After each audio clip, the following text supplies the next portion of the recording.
Okay. Now,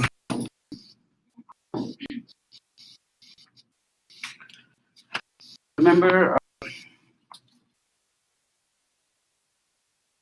I asked for your to find out if people are really interested in workshops and things of that nature. So I don't know how you guys work with the rest of the people, and how does that class agree or disagree. But I was told unanimous decision they don't want workshop, so we had to cancel it.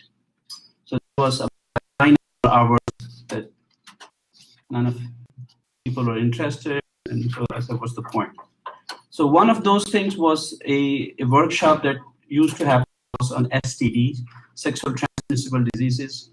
The reason we used to have that as a workshop was that we would cover some of the STDs as a part of bacterial infection, some of the STDs as a part of viral infection, parasite infection, and fungal infection. And then we used to put them together and have a workshop so that you can compare and contrast. So if you go on CDC, this is again a copyrighted CDC slides. I mean, and this is for instructors. They call it curriculum to teach to related professions. And, routinely, as I said, most of these lectures are delivered by clinical. I'm counted as clinical faculty, but the clinical faculty per se in terms of pharmacy practice people. So we had Dr. Estee to deliver these lectures, at least one lecture. But we transferred, so we moved from here. I had to chip in, replace him. But anyway, the most important thing in this case is that if you go to STD's curriculum, there's something called vaginitis. Vaginitis, apart from all those diseases, HPV, HSV, syphilis, AIDS, all those list of diseases that we normally see, vaginitis is included. And I'm going to discuss this one too, because I'm going to wrap up mycology. Partly it's done in a different category, but the reason I'm adding over here is that every time when the patient will present with vaginitis, you have to think of 3 things. So this is a bacterial infection called bacterial vaginosis, vulvovaginal candidiasis, as a candida was the most important fungal infection, and trichomoniasis. So these are 3 important things. We have already discussed these 2. The only thing that you see again is distractors. Right? So some of the distractors, just for comparative purposes, can be brought up from the previous lectures that you may have already been examined for. So one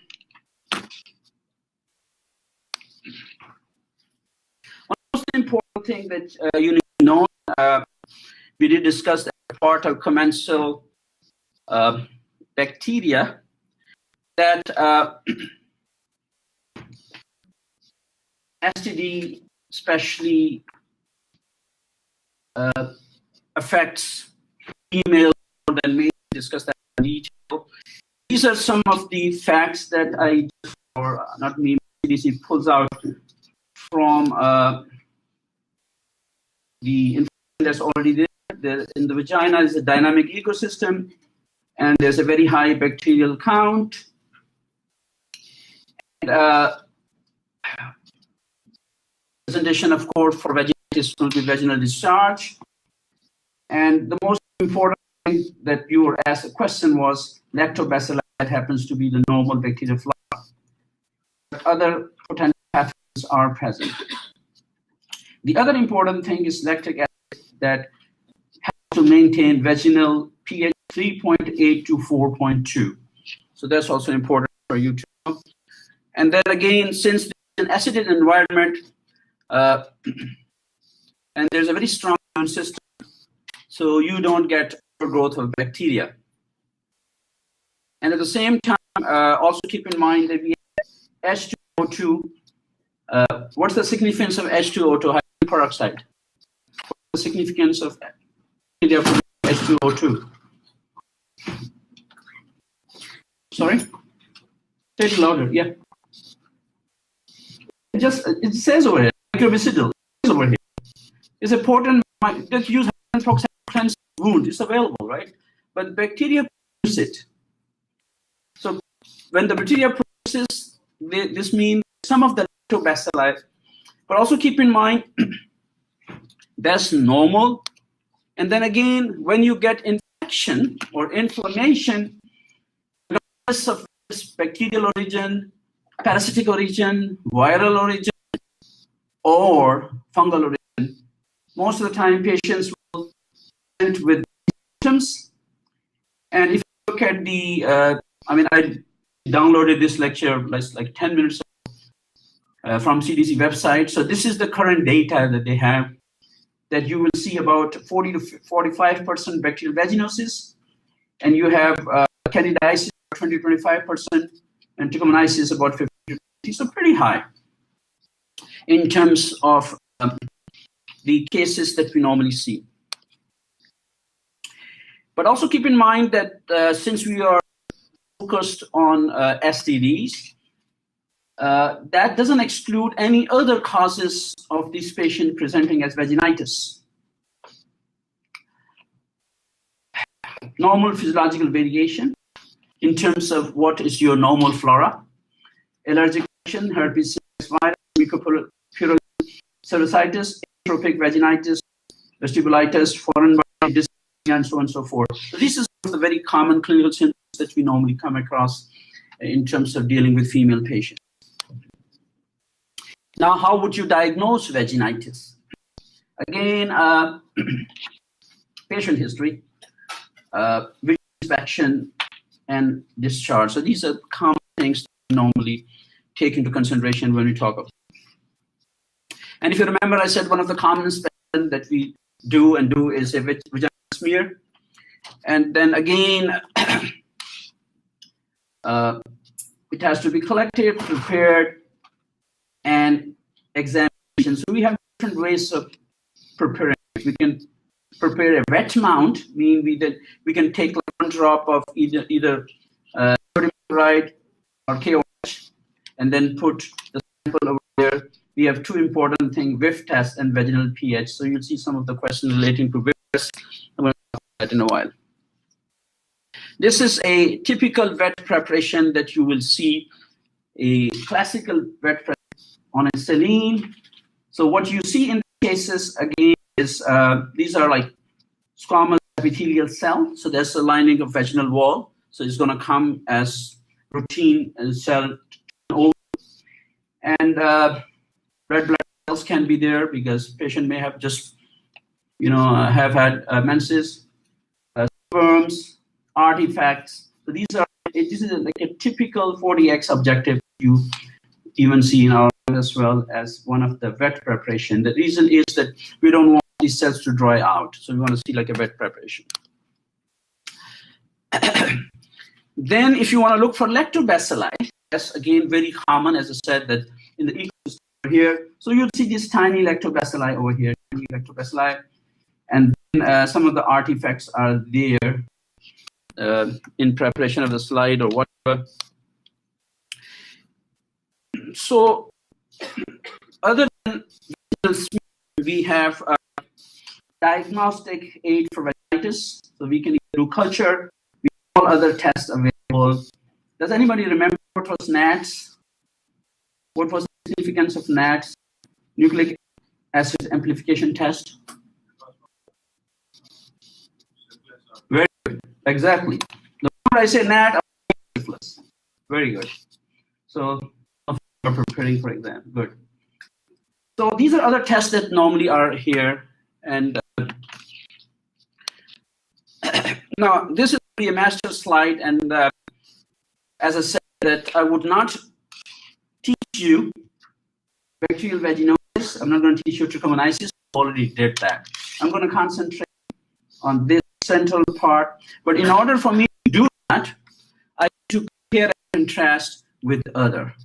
Patient that just walked in and she has vaginitis. I don't know whether it's going to be bacterial or parasitic or candida. But what you can see from here, for example, is that you look at symptoms, you look at vaginal discharge, clinical findings, and then lab tests. So you can see normal. Well, keep in mind that there's a normal discharge which should be clear to white in terms of majority of the females. And again, pH, we already talked about that. The VIF test should be negative. Lactobacilli are there as a normal. So this is a normal test. Okay, so presence of lactobacilli does not mean infection, because this is part of a normal flora. Now, look at bacterial vaginosis. Again, what will happen is, one of the most important thing is that patient will present with discomfort, itching, odor, and some of the other symptom depending upon how invasive that bacteria is. So it could be anywhere from slight irritation to blood coming out, depending on the irritation of vaginal mucosa. So you can see here, the pH is going to be more towards basic. Is positive, and you will begin to see clue cell, which are 20%, and W, white blood cell, because if there's an infection, we need to find out, what is happening. And let me jump to trichomoniasis. I'm going to come and discuss in detail. Again, in parasitic infection, again, you have H discharge, trichomoniasis asymptomatic 70%. If you notice in terms of vaginal discharge, 40, gray, yellow, green, and malodorous. Again, look at the clinical findings. pH is again higher. VIF test is positive. And then you will see a mobile flagellated protozoa. So if you go and look at the parasite, we talked about that. We talked about those trichomoniasis, trichomonas as a flagellated, so they can move and around. Now for mycology, again, you will see that clinical presentation is pretty much the same. The only thing that is noticeable if you were to look at the patient is, apart from vaginal symptoms, this dysuria as well. Dysuria. So, and then the discharge is pretty much thick as compared to any other discharge. And the typical presentation of fungal infection, clinically, the patient will come and describe to you, it's like appears like a cottage cheese. So it's like very dense. If you look at other sign, you will see a lot of inflammation. So that's again important, because fungal infection causes more inflammation as compared to any other bacteria or parasites. There will be very few white blood cells. And then again, of course, you can see pseudohyphae or spores. So that's the most important thing that you will see. Especially, remember we talked about albicans, Candida albicans, and Candida non-albicans. Remember those classification of invasive or systemic mycology. In this case, the moment I'm going to show you some slides as well, how does pseudohyphae appear in vaginal smears. Okay, so I'm going to jump forward because we don't want to talk about bacterial vaginitis. It's available, and you can read on your own. So if you're interested. Okay.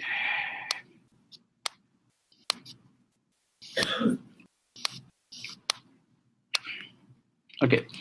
Some of the things is going to be overlapping. So you can see we see a typical cell over there that we call clue cell. That's more vaginosis as compared to any other cell. But of course, we're not seeing any hyphae or pseudohyphae over here. Okay.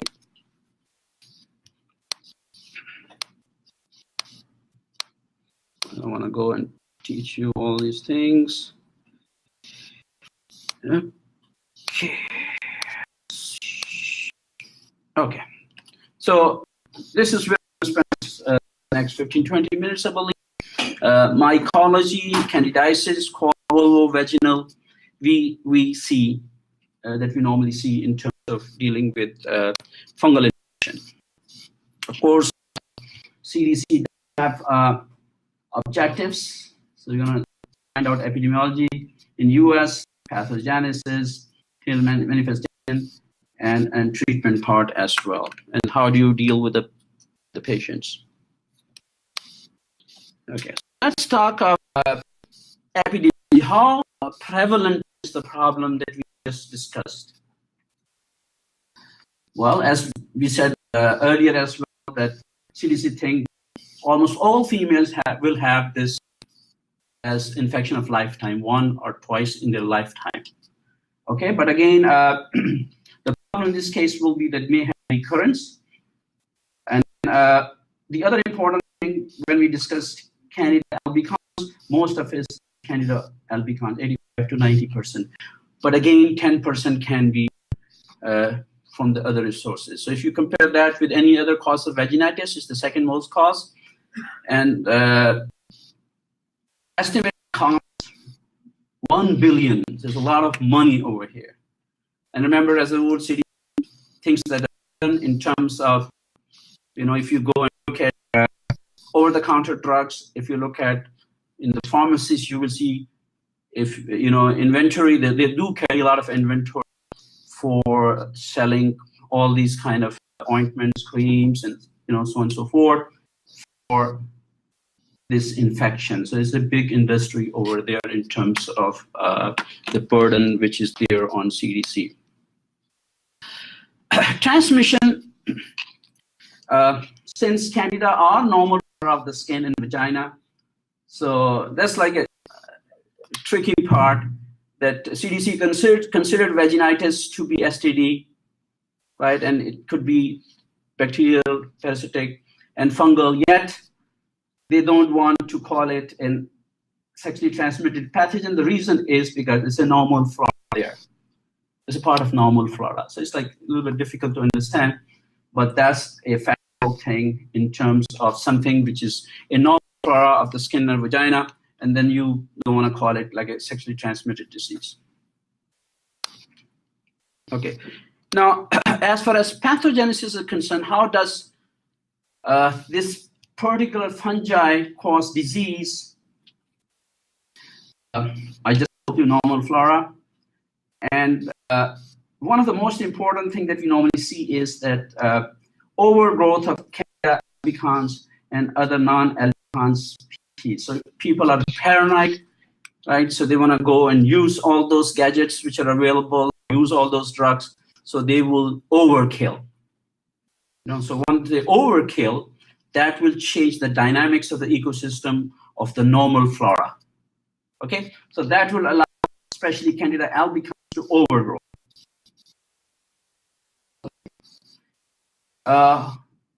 It's also called yeast infection. The other layman term is a vaginal yeast infection. And you saw pseudo hyphae over there. Symptomatic infection occurs with excessive growth. And the whole point over here is that you disrupt normal vaginal ecology. Do you remember there was some of the things when I talked about some other STDs? I said there is one thing as a normal vaginal practice is common over here, and physicians don't recommend it, but that's one of the causative agents of especially cervicitis, where we have inflammation of the cervix of uterus. Does anybody remember that normal vaginal practice that we discussed? Extra credit point. Okay, there you go. Those of you who are at least can earn some extra credit. Yeah. Any vaginal practice, when I talked about it's very common in females. Louder. You have to say louder. Who wants to? I heard something. All right, go ahead. No, vaginal practice. Douching. Exactly. I talked about that douching.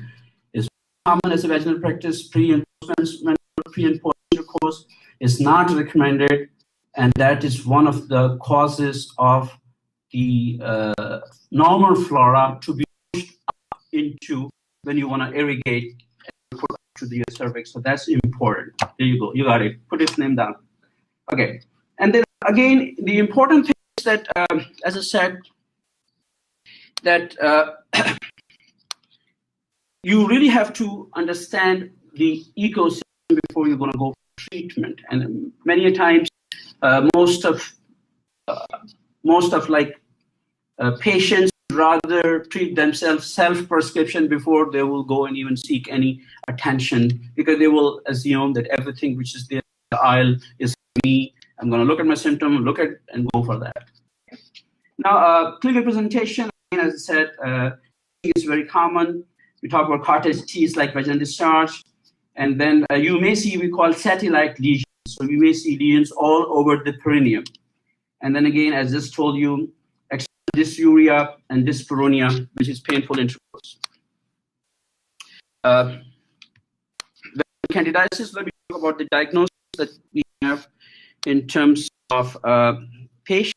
So history, signs, and symptoms. Of course, you really have to look at hyphae, it's called mycelia, and you see yeast. So that's a typical vaginal yeast infection. You see budding yeast over there.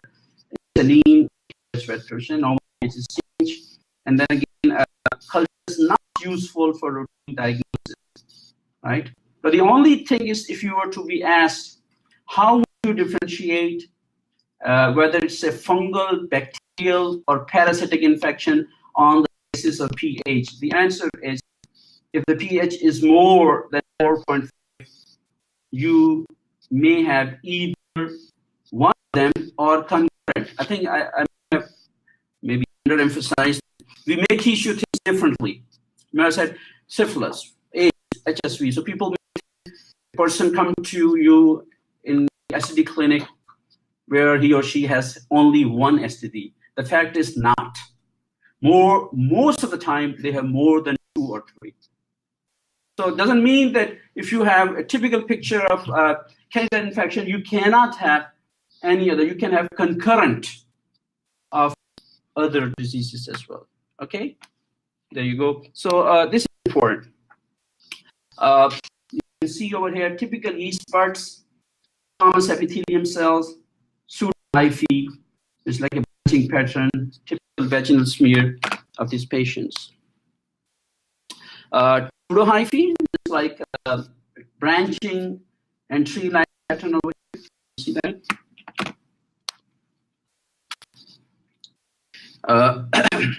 Another slide where you can see budding yeast. So budding yeast and neutrophils. You get folded squamous epithelial cells.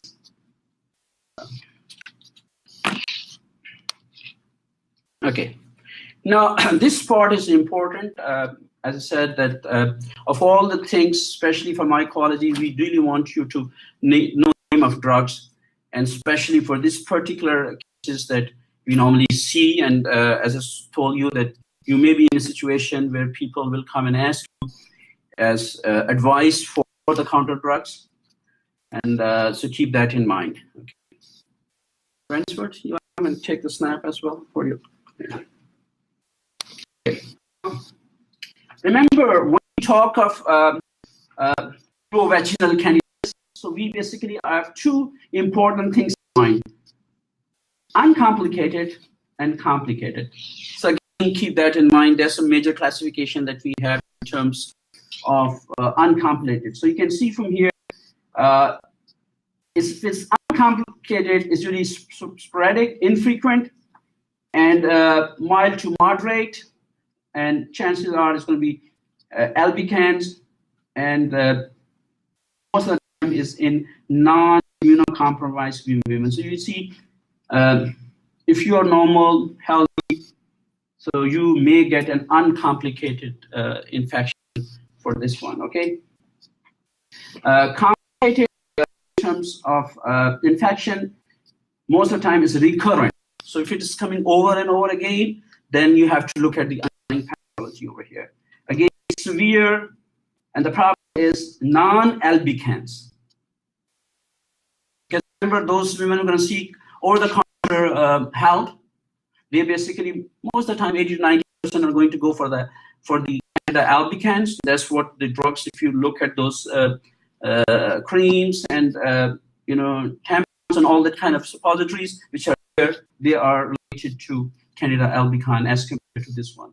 But this one usually is uncontrolled diabetes, and then you are debilitation or you are immunosuppressed. So that's the difference when we talk of these two. So when we talk of uncomplicated, where's the attendance sheet?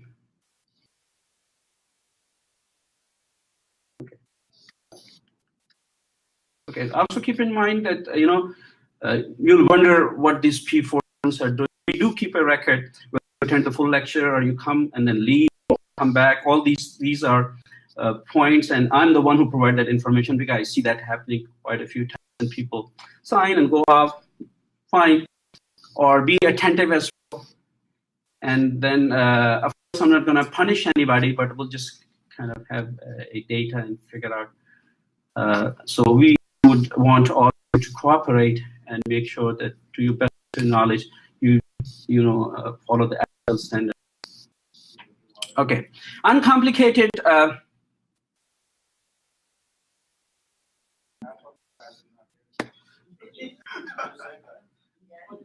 Okay, so I'm gonna give question. Ask you the extra credit questions. You can earn it. Okay, so mild to moderate signs and symptoms, right? So these are uncomplicated. As I said earlier, response to short course, uncomplicated immune system. So as compared to, and then again, these are the CDC regimens. So you can see there's a good source of you. Even if somebody asks over the counter and don't remember, you just come to CDC website, and you can. I want to tell you here is they mostly azole drugs. You see azole? I may not ask you the detail, but I'm going to ask you what's the mechanism of azole drugs. And the other important thing is you will see that whether there are creams or to be applied vaginally, like a suppository, is going to be there for quite a lot of time because of chronicity of infections. And some of them, of course, if the percentage is higher, it can be a single application. And then you have other agents that we talk in terms of over-the-counter intravaginal agents.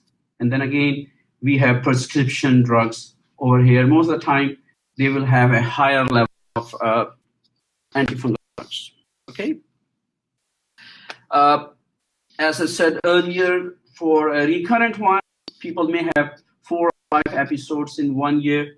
So that's something that you have to investigate now, find out the underlying condition.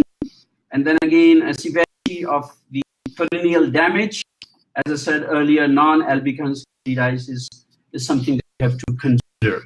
And remember, as I just told you, most of the drugs or creams which we were talking about are for the albicans, not for that. So if you have resistant cases, you basically are dealing with non-Candida albican in terms of causing infection. Now, let's talk a little bit of the recurrent infection. You can use topical therapy, but they would want you to use oral dose.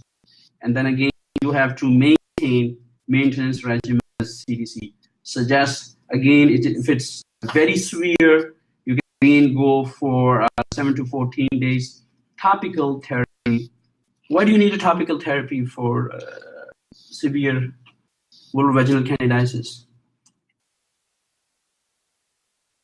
Yeah.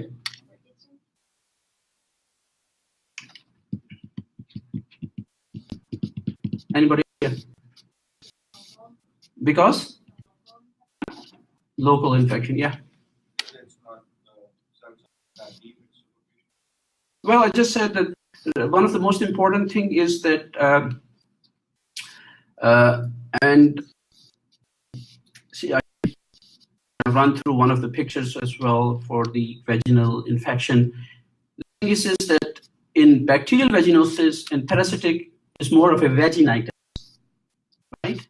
As compared to Candida is the perineal infection, the whole area is involved. So you may want to use topical. Of course, itching is common for all of them. It's more of the the tissue damage in that area in terms of inflammatory response. So the whole area, like a diaper rash, this whole area is involved. That's why you need to have topical treatment as compared to any other. Okay, so that's important. Now, what do we do if it is non-albic? So that's a question that I usually ask, and you'll see some of the practice questions as well. This is about 10% of the cases, and you can see from here. No, I mean, because we are still to find out what I did teach you at Candida, right? And Candida albicans was the most important, but remember there are hundreds of them, so we're still struggling to find out what could be the optimal treatment. We do go for non-fluoroconazole therapy, and we go. You can see from here some treatment which is a classical, I would say classical old treatment. Since we don't have the current therapy regimen, CDC still thinks good enough for them to use 600 milligram boric acid gelatin capsule vaginally once a day for 14 recurrences. Again, acid vaginally is given over here. So if you are a compromised source of topical therapy, the problem comes in pregnancy, because in pregnancy, fluconazole is contraindicated. You will see one question as a detractor always, because you'll have to go back and find out why fluconazole is contraindicated. You have to look at the mechanism of action. Remember, as a rule, we said that the challenge for the fungal therapy is eukaryotic cells, especially multiplying cells. You don't want to give it to the mother who's just going to deliver. Okay. Again, pregnancy, they would rather go for the topical treatment and make sure that mother doesn't have that full-blown candida infection. How do you prevent? As I said earlier, this particular is not usually acquired through sexual intercourse. So if that is the case, sex partners, there's no point treating sex partners. And what we normally see is that this technically transferred to the male as well. So a minority of male sex partners may have balanitis. So that's the infection of the glans penis. Again, they need to be given treatment for inflammation and so on and so forth. The other important thing in this case, as role of pharmacist, will be, of course, patient counseling and education. And remember, as a rule, I said that we are in an age that the people would have done their homework and they would have Googled it up before they come and ask you. So they just want to test you. So they want to give you a green mark, not me. To find how much of that do you know. So patient counseling, nature of a disease, you have to make sure to tell them, because it's difficult for them to explain this non-vaginal discharge, talk of sign and symptom, to maintain normal vaginal flora. I just gave an example that physicians don't want over sanitation or don't want pushing and things of that nature. There are some things available in terms of whatever practices in medicine they call VPs, they call vaginal practices, that varies from culture to culture, and there are tons of things which are available. But the most important thing is that you need to know what is there in terms of factual, and I would rather refer to CDC to, that particular pharmaceutical company which has conflict of interest. Transmission issue, sexually transmitted. Risk reduction, I just told you, CDC does recommend, and most of the physicians do recommend that you have to avoid douching, avoid unnecessary that's another thing, over sanitation, overkill, because if you give too much of antibiotics, then again, it's going to remove the normal vaginal flora. And if you're going to use any of those sanitary napkins that say have antibacterial or whatever, so many a times the things which are commercially sold may not have a bearing in terms of agreement of most medical community. So this is where you have to draw the line, okay? And you have to let the people know they have to complete the course of treatment. They may get, but eventually it may recur. Okay? And I think I'm going to talk about Trichomonas vaginalis because this is a compare and contrast. And I can take